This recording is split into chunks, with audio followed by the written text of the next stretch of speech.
مفتی طارق مسعود special. ہمارے نبی نے کم کھایا اور کتنی زوجات کی آپ کی ایک وقت میں 9۔ صحابہ کم کھاتے تھے اور اتنی بھاری بھرکم تلواریں اٹھا کے میدان جنگ میں لڑتے تھے۔ اچھا 3 کام جو مذہب نے بتائے ہیں وہ کر لو، سمجھدار ڈاکٹر بھی اسی کا مشورہ دیں گے انشاءاللہ۔ جو مذہب نے 3 کام بتائے ہیں نا صحت کے حوالے سے، وہ کر لو۔ نمبر 1، مذہب گوشت کھانے کی آپ کو ترغیب دیتا ہے تو کھا لیا کرو۔ ایسا نہ ہو کچھ تحقیق بدل جائے اور بعد میں کہیں کہ جی وہ جو گوشت نہیں کھاتے ان کو ہارٹ اٹیک کا خطرہ زیادہ ہوتا ہے، ٹھیک ہے نا، ایسا نہ ہو کہ الٹا ہو جائے معاملہ۔ تو جو کھا رہے ہو تو اپنی ذمہ داری پہ مر جاؤ، کوئی مسئلہ نہیں ہے۔ تو پہلی بات گوشت نہ چھوڑو۔ دوسری بات آپ نے کیا کرنا ہے، ہمارے نبی صلی اللہ علیہ وسلم زیادہ کھایا کرتے تھے یا زیادہ کھانے کی ترغیب دی ہے یا بھوکا رہنے کی ترغیب دی ہے؟ کم کھانے کی نہیں، بھوکا رہنے کی۔ کم کھانا تو بہت، کم کھانے کا مطلب کھائیں۔ ہمارے نبی کی جو سیرت ہے وہ ہے اے اللہ ایک وقت کھانے کو ملے تو شکر ادا کروں اور ایک وقت بھوکا رہوں میں تو صبر کروں میں۔ سمجھتے ہو کہ نہیں سمجھتے؟ اور آپ صلی اللہ علیہ وسلم نے فرمایا، میری امت میں، جو حدیث کا مفہوم میں اپنے الفاظ میں بیان کر رہا ہوں، آپ نے فرمایا خیر القرون قرنی ثم الذین یلونہم ثم الذین یلونہم، سب سے بہتر میرا زمانہ ہے، پھر اس کے بعد والا، پھر اس کے بعد والا۔ پھر آپ نے فرمایا یفش الکذب، جھوٹ پھیل جائے گا، یعنی برائی آنا شروع۔ اور انہی برائیوں میں آپ نے بتایا کہ جھوٹی گواہیاں، اور انہی میں آپ نے بتایا کہ لوگ زیادہ کھانا شروع کر دیں گے۔ یہ نہیں فرمایا کہ حرام کھانا شروع کر دیں گے، نا نا نا نا، حلال کھائیں گے مگر زیادہ۔ تو زیادہ کھانے کو بھی کس میں شامل کیا جا رہا ہے؟ برائی میں شامل کیا جا رہا ہے۔ یعنی امت اتنی بری ہو جائے گی خوب کھانا شروع کر دے گی، کھانا بہت کھائے گی۔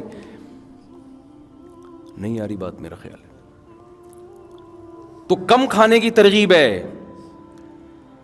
کم کھانے کی ترغیب ہے۔ اتنی ترغیبات ہیں نا کم کھانے کی کہ ہمیں تو اپنے بارے میں ایسا لگتا ہے کہ یار پتہ نہیں ہمارا ہوگا کیا، یعنی اگر ہم پیغمبر صلی اللہ علیہ وسلم سے قیامت کے دن ملے اور اپنے پراٹھوں کے ہم نے کسی نے بتا دیا کہ یہ 2 پراٹھے صبح ناشتے میں کھایا کرتے تھے، تو امید تو ہے کہ انشاءاللہ ان چیزوں پہ پکڑ نہیں ہوگی۔ یہ ترغیبی چیزیں، کوئی واجب حکم نہیں ہے، لیکن ہم جائیں گے کہاں؟ تو ہم بہت کھاتے ہیں بھائی، بہت کھاتے ہیں۔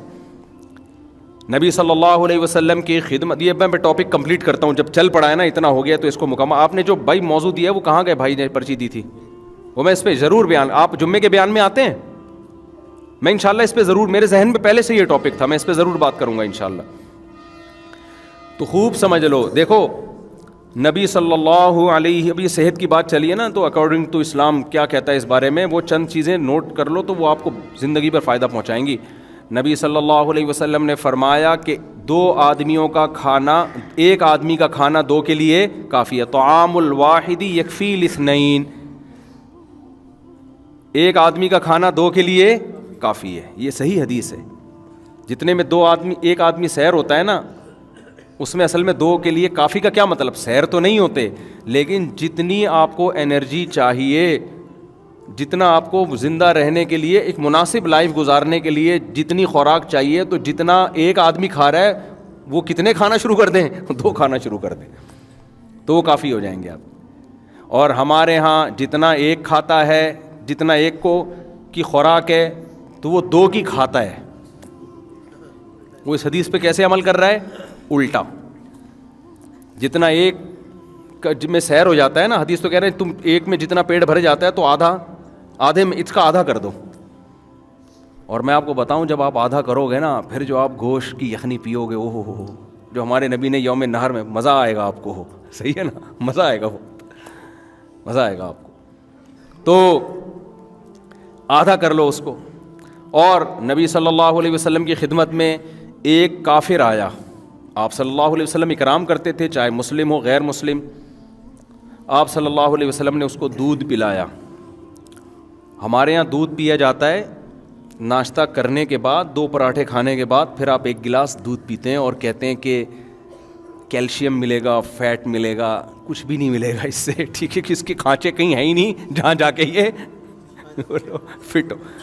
ہم جو نبی کی سیرت میں دودھ دیکھتے ہیں نا، اس میں 2 چیزیں نظر آتی ہیں ہمیں۔ ایک تو شدید بھوک میں بھوک مٹانے کے لیے دودھ پیا گیا ہے، یعنی دودھ ایز اے کھانا استعمال کیا گیا ہے. ہمارے ہاں دودھ کو کھانا بولتے ہی نہیں ہے. دودھ جب شدید بھوک لگ رہی ہوگی نا تو پہلے خوب بریانی اور نہاری طبیعت سے پھوڑنے پھاڑنے کے بعد پھر کہیں گے، کیونکہ حکیم صاحب نے کہا ہے کہ رات کو دودھ پی کے سونا چاہیے، لہذا پھر دودھ پی کے سو کے ایک دن دھماکے کے ساتھ پھٹ پھٹا کے ہلاک ہو جائے گا. تو ہم نبی کی سیرت میں دیکھتے ہیں، غزوہ احد میں دیکھو نا، سب صحابہ کو شدید بھوک تھی، تو حضرت ابو ہریرہ رضی اللہ تعالیٰ عنہ کو نبی نے حکم دیا یہ دودھ کا ایک پیالہ آیا ہے نا، تو شدید بھوک تھی صحابہ کو، 2-3 دن کے سے بھوک لگ رہی تھی، پیٹ پہ پتھر باندھے ہوئے تھے. تو آپ نے کیا فرمایا؟ حضرت ابو ہریرہ کہتے ہیں کہ ایک ہی پیالہ تھا، تو نبی صلی اللہ علیہ وسلم نے حکم دیا کہ دائیں طرف سے پلانا شروع کرو. تو کہتے ہیں میں نے سوچا کہ میں اتنا مجھے بھوک لگ رہی، میرے حصے میں تو کچھ بھی نہیں آئے گا، اللہ نے برکت اتنی رکھی تو سب نے سیر ہو کے پیا اس کو. حضرت ابو ہریرہ کے وہ برکت دے دی اللہ نے، ایک معجزہ نبی کا ظاہر ہوا. حضرت ابو ہریرہ نے پیا، کہتے ہیں اور پیو، سیر ہو گئے حضرت ابو ہریرہ رضی اللہ تعالیٰ عنہ. تو اس طرح کی اور بہت ساری ہمیں مثالیں ملتی ہیں کہ شدید بھوک میں بھوک کس سے مٹائی ہے؟ دودھ سے. پھر دودھ جزو بدن بنتا ہے اور ایسا ٹھا کر کے جا کے باڈی کو لگتا ہے نا. تو 2 چیزیں نبی نے بھوک میں استعمال کیا، دوسری چیز تازہ دودھ استعمال کیا آپ صلی اللہ علیہ وسلم نے، بوائل دودھ نہیں استعمال کیا، یعنی جہاں تک ہمارے معلومات ہیں تازہ دودھ. اب میرے یہ کلپ چلایا گیا، کسی نے کہا دیکھو لوگوں کو کچا دودھ پینے کا مشورہ دے رہا ہے جراثیم والا، تو دودھ کچا جب پیو جو فوراً نکالو اور فوراً پی جاؤ، اگر رکھ لیا تو پھر کچے کا نہیں. ہم بھی کہتے ہیں بھائی وہ تو ڈاکٹر لوگ بولتے ہیں اس میں، اور پھر خاص طور پہ جو گوالا تو کچا بھی پلا رہا ہے نا، تو اس میں گوالا بھی تو دے رہے ہیں نا دودھ، تو بھینس جتنا دے رہی ہے اس میں گوالا کا بھی اتنا اپنا خون پسینہ شامل ہے، گوبر کی چھینٹیں اور پتہ نہیں کیا کہ اس کو تو لازمی اپنی گائے ہو، اپنی بکری ہو اور تمیز سے تھن دھو کے تمیز سے نکالا ہو تو وہ کچا ہی بہترین ہے. وہ آپ میرے مشورے پہ پی کے دیکھیں، آپ کو بوائل میں اور کچے میں زمین آسمان کا فرق لگے گا. آپ ایسے ٹماٹر ہونا شروع ہو جاؤ گے، پیٹ بہت اچھا ہو جاتا ہے، بہت سارے فائدے ہوتے ہیں. تو ہمارے نبی نے ہمیشہ دودھ حلب الشاۃ، دودھ نکالا اور دودھ پیا، کچا پیا ہے. تو یہ 2 چیزیں. خیر، تو میں عرض کر رہا تھا کہ کچھ لوگ آئے آپ صلی اللہ علیہ وسلم کی خدمت میں، تو ان میں غیر مسلم بھی تھا، تو آپ نے اس کا اکرام کس سے کیا؟ بھوک لگ رہی تھی سب کو تو آپ نے دودھ پلایا. انہوں نے 7 پیالے دودھ پیے ہیں اس غیر مسلم نے. پہلے کے پیالے بھی بڑے بڑے ہوتے تھے، ایک پیالہ آپ نے فرمایا اور اس نے کہا اور، دوسرا آپ نے فرمایا اور اس نے کہا اور، 7 پیالے پی گیا. 8ویں پہ اس نے کہا بس میرا پیٹ بھر گیا، سیر ہو گیا، میں چلا گیا، مسلمان ہو گیا. وہ نبی کے اخلاق اور آپ کی سیرت کو دیکھ کر اگلے دن دوبارہ آیا، پھر آپ نے دودھ پیش کیا، اس نے 1 پیالہ پیا، آپ نے دوبارہ پیش کیا، اس نے کہا شبعتو، میں سیر ہو گیا ہوں. نہیں یہی بات سمجھ میں، حالانکہ اس کو نبی نے کم کھانے کی ترغیب، اس کو تو اسلام ابھی سیکھنے کا موقع ہی نہیں ملا نا. تو ایسے موقع پہ آپ نے فرمایا الکافر یأکل فی 7 امعاء، کافر 7 آنتیں بھرتا ہے، والمؤمن یأکل فی معن واحد، مومن 1 آنت بھرتا ہے. کیا مطلب؟ مومن کی خوراک کافر سے 7 گنا کم ہوتی ہے.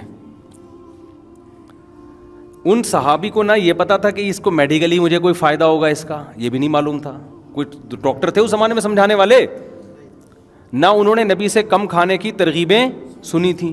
کیا مطلب؟ اب حدیث کا آج لوگ کہتے ہیں کہ آج تو کافر کم کھا رہا ہے، مسلمان طبیعت سے پھوڑ رہے ہیں، تو یہ تو معاذ اللہ حدیث غلط ہو گئی. پھر تو خوب سمجھو حدیث کا منشا کیا ہے، کہ مسلمان شہوت پرست نہیں ہوتا، کافر شہوت پرست ہوتا ہے، اس کی خواہشات رکتی نہیں ہیں، کبھی کھایا جائے گا کھایا جائے گا. آج جو کافر کم کھا رہے ہیں نا ان کو ڈاکٹر لے کر آئے ہیں اس پر، جبکہ مسلمان اگر کم کھاتا ہے ڈاکٹروں کے مشورے کی ضرورت نہیں ہے، اس کی ویسے ہی اللہ نے دنیا سے بے رغبتی رکھی ہے کہ بھائی کیا ہے سارا دن جگالی کرتے رہو، بس ٹھیک ہے نا، چند دیوالے ہو گئے، نیند بھی کم آتی ہے اس سے، انسان کم کھاتا ہے تو چاقو چوبند رہتا ہے. تو جتنے بھی ہمارے اکابر بزرگ گزرے ہیں ہندوستان میں، آپ دیکھ لیں ان کی خوراکیں بہت تھوڑی تھیں. کیوں تھوڑی تھیں بھائی؟ وہ ان کو دین کے کام کرنے ہیں، وہ کہتے ہیں زیادہ کھاؤ تو نیند آتی ہے، تو کھاؤ اتنا نا جتنا افورڈ کر سکو. تو خواہشات سے انسان نکل جاتا ہے. تو آج جو کافر تھوڑا کھا رہے ہیں نا، وہ ڈاکٹروں کی رپورٹیں ہیں، ڈاکٹروں کے مشورے ہیں. ورنہ اگر صحت کا معاملہ نہ ہو تو پھر کافر خواہشات نفسانیہ میں زیادہ ہوتا ہے، مسلمان کم ہوتا ہے. تبھی تو دیکھ لو نا زنا کتنا زیادہ ہے وہاں پہ، وہ تھوڑی عورت کے بغیر گزارا کر سکتے ہیں. یہاں 35 سال عمر ہو جاتی ہے, شادی نہیں ہوتی, اور گزارا بہت سے لوگ چلا رہے ہوتے ہیں. تو مسلمان میں آج بھی خواہشات نفسانیہ پہ کنٹرول دوسروں کی نسبت زیادہ ہے. بات یہ ہے کہ ان کو موٹیویشن مل رہی ہے ڈاکٹروں سے, ہمیں نہ مذہب سے مل رہی ہے اور نہ ڈاکٹروں سے مل رہی ہے. ڈاکٹر صاحب کو آپ کسی دعوت میں لے جائیں, آپ سے زیادہ ڈبل, وہ ڈاکٹر جو میرا بیان نہیں سن رہے ان کی بات کر رہا ہوں, وہ آپ سے زیادہ ڈبل, آپ جائیں وہ سگریٹ پی رہے ہوں گے, تو آدمی کہتا ہے یار جب اتنی نقصان دہ تو یہ کیوں پی رہا ہے بھائی. ٹھیک ہے نا. تو اب خوب سمجھو, نبی صلی اللہ علیہ وسلم نے کیا فرمایا, مسلمان ایک آنت بھرتا ہے اور کافر 7 آنتیں بھرتا ہے, یعنی اس میں خواہشات نفسانیہ کم ہوتی ہیں. تو آپ نے ان صحابی کو اپریشیٹ کیا کہ نہیں کیا؟ اگر یہ عمل غلط ہوتا تو آپ ان سے کہتے کہ تم جب کافر تھے تو تم نے 7 پیالے پیے تھے, تم نے اسلام قبول کر کے صرف 1 پیالہ پیا, یہ بالکل ٹھیک نہیں ہے, اس سے تمہارے جسم میں کمزوری ہو جائے گی. نہ نہ نہ نہ, حالانکہ نبی صلی اللہ علیہ وسلم امت مسلمہ کو کمزور دیکھنا نہیں چاہتے. اگر یہ چیز کمزوری کا سبب ہوتی تو ہمارے نبی کیا فرماتے کہ کمزور مومن اللہ کو طاقتور سے زیادہ محبوب ہے, لہذا کم کھاؤ تاکہ کمزور ہو جاؤ.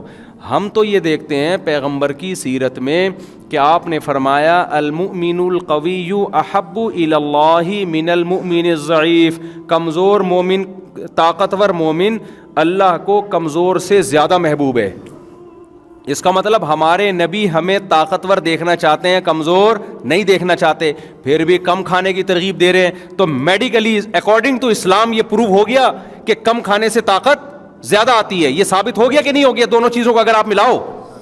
پھر اگر کوئی ڈاکٹر کہتے کہ پھوڑتے جاؤ, کہتے نہیں ہے ڈاکٹر, میں ایک مثال دے رہا ہوں. اس کا مطلب بھائی تم ہمیں وہ بات بتا رہے ہو جو اسلام کی تعلیمات کے بالکل اگینسٹ ہے, تو آپ کی تحقیق کل بدل سکتی ہے. آپ کی تحقیق کیا ہو سکتی ہے کل؟ ہمارے نبی نے کم کھایا, اور کتنی زوجات کی آپ کی ایک وقت میں 9. صحابہ کم کھاتے تھے اور اتنی بھاری بھرکم تلواریں اٹھا کے میدان جنگ میں لڑتے تھے. تو میں 2-3 باتیں بتا رہا تھا کہ پہلی بات, گوشت کو خوراک کا حصہ بناؤ, یہ ہمارے مذہب کی ترغیب ہے.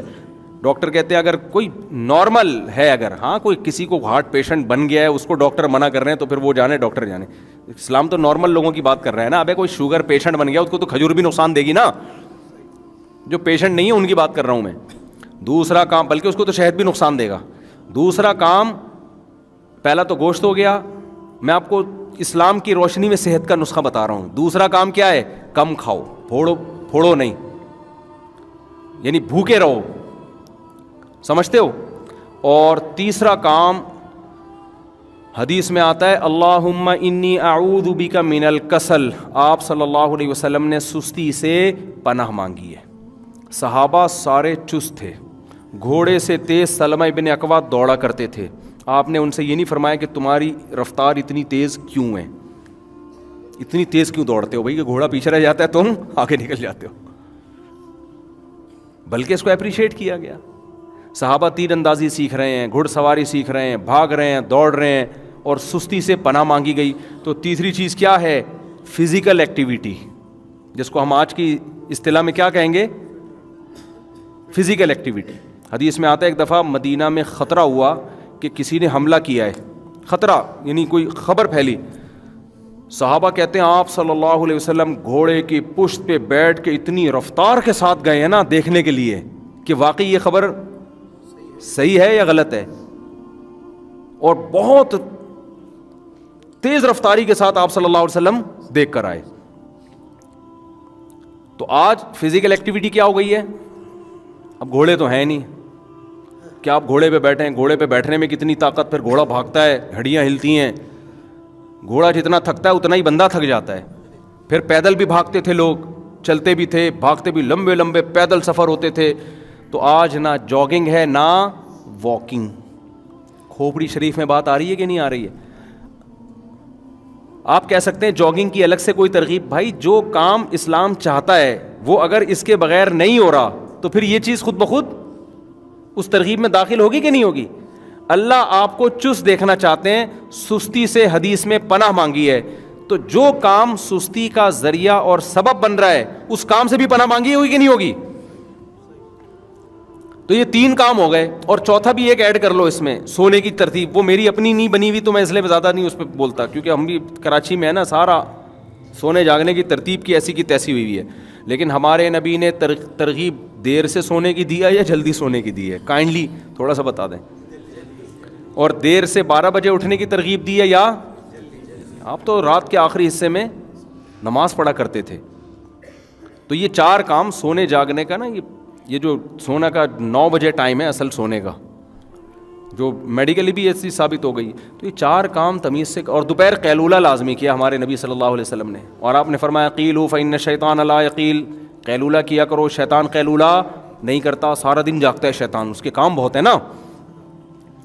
شیطان جو ہے نا کبھی بھی آرام نہیں کرتا. تو اگر آپ آرام نہیں کرتے, ہر وقت کام کام, قائد اعظم نے فرمایا تھا کام کام اور بس کام, تو قائد اعظم کا یہ مطلب نہیں تھا. ان کا تھا کہ سونے کے بعد جتنا ٹائم اٹھو تو کام میں لگاؤ, وہ مزید سونے میں نہ لگاؤ.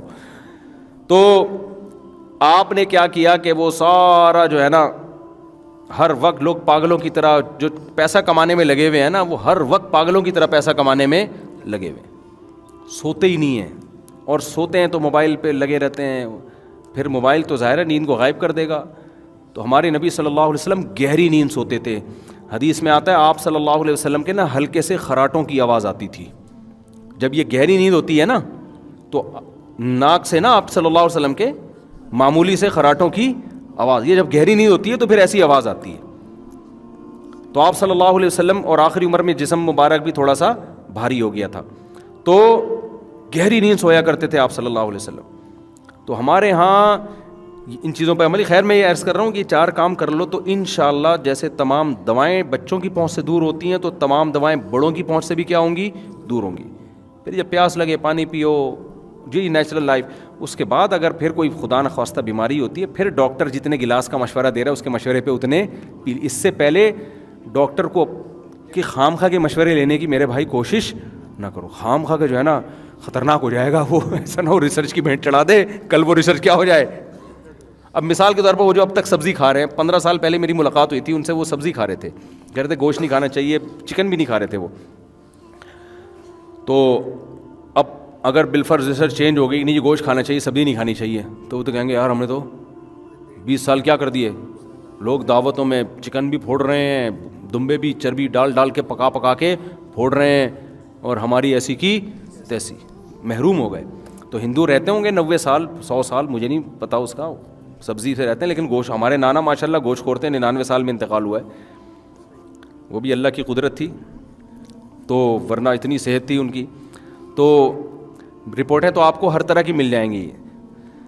تو بات کہاں سے شروع ہوئی تھی, بہت ہی آج بیان آؤٹ وہ ہو گیا بالکل ہی, اب جلدی سے سمیٹتا ہوں.